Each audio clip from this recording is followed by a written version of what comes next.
Hello everyone, welcome to History and Culture.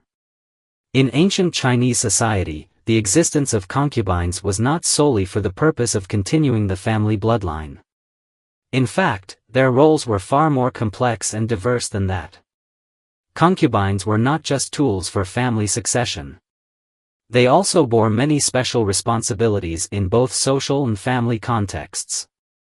These duties, although recognized in ancient society, are difficult to understand from today's perspective and are even viewed as immoral and disgraceful. According to relevant historians, the concubine system in ancient China was closely linked to the social structure, cultural context, and economic realities of the time. The emergence and development of concubinage were not only products of history and culture but also reflections of social needs. First, the formation of the concubine system was tightly connected to the hierarchical concepts of ancient Chinese society and the emphasis placed on family inheritance. In ancient times, great importance was attached to the continuation of the family bloodline, especially among the nobility and officials with territories.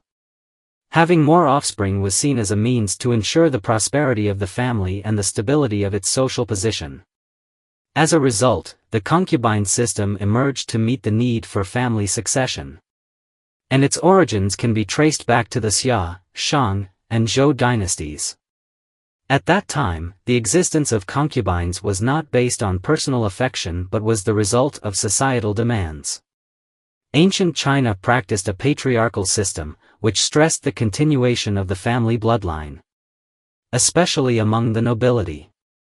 In ancient society, the primary wife was typically the central figure in the family, enjoying a high social status and responsible for managing the household and maintaining the family's reputation.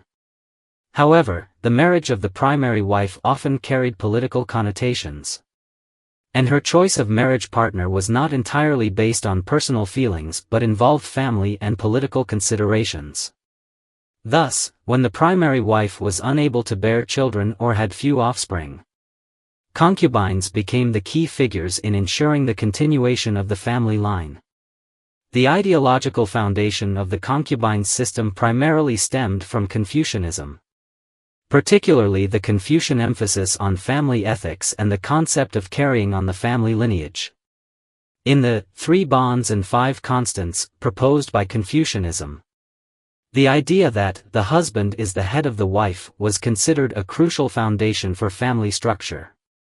Confucian thought believed that the stability of a family depended not only on the relationship between husband and wife but also on the continuation of the family. Therefore, if the primary wife had no descendants or very few, taking concubines was seen as a legitimate way to maintain family continuity.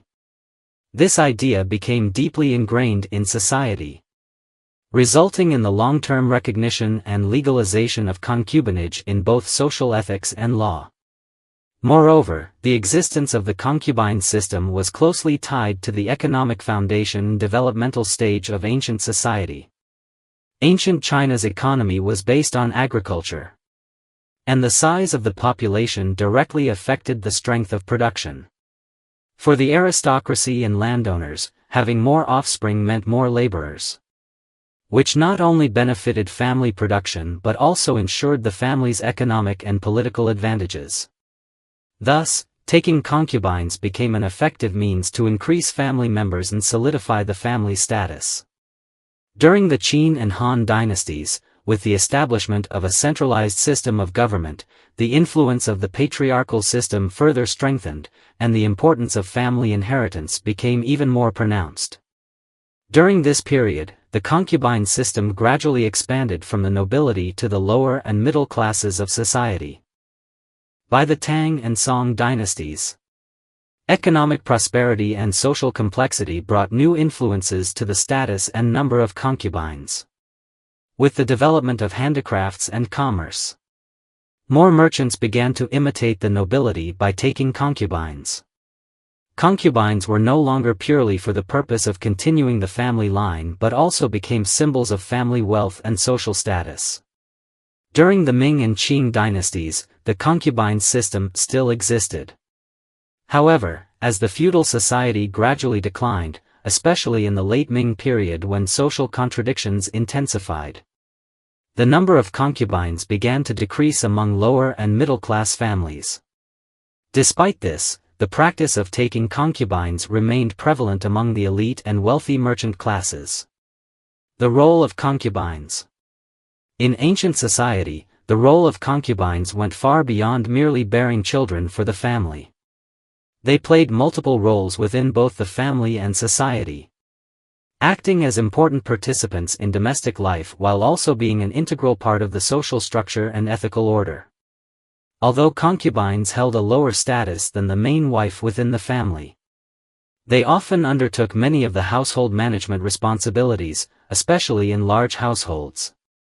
The main wife was typically responsible for core family matters.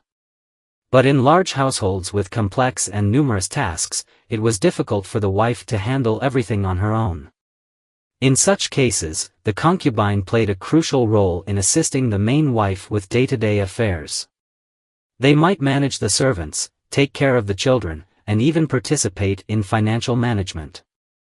As the main wife's primary responsibility was to uphold the family's honor and manage the household's overall direction, the concubine effectively helped alleviate her pressure, becoming a key figure in the family's daily operations. Moreover, the concubine's role in caring for elderly family members was also extremely important. In ancient Chinese society, filial piety was highly valued, and caring for elders was considered a duty for every family member. In many households, the main wife would often be engaged in external affairs or social activities, making it difficult for her to personally care for the elderly. In such cases, the concubine became the main caregiver for the elders. They not only served the aging family members but also helped the main wife maintain family harmony, ensuring the elders received the proper care. This role was particularly significant in families with few offspring, where the concubine took on even more caregiving responsibilities. In addition to their duties within the household, concubines also played an important role in social and political spheres. In ancient times, especially among noble and official families, marriage was not merely a personal emotional union but also a way for families to exchange power and resources. The main wife often came from a family of equal social status, and marriage was typically a political alliance aimed at strengthening the family's position. Concubines, on the other hand, often came from different social classes or had complex backgrounds. Through the concubine, a husband could establish connections with other families, and in some cases, concubines could bring about commercial and political opportunities. Their social skills and backgrounds sometimes became an important factor in the family's success in social and political matters. In addition, concubines also played a significant emotional role that cannot be overlooked. In ancient times, marriages, especially among the upper classes, were often based on family interests or political alliances, lacking a true emotional foundation. The existence of concubines, however, provided husbands with an emotional supplement. Many concubines, admired for their beauty or gentle personality, were brought into the household by their husbands. They often offered emotional support and comfort when their husbands were busy with state affairs or socializing. For many men in ancient times, particularly those in the aristocracy, concubines were not only companions in life but also often became emotional anchors and spiritual refuges.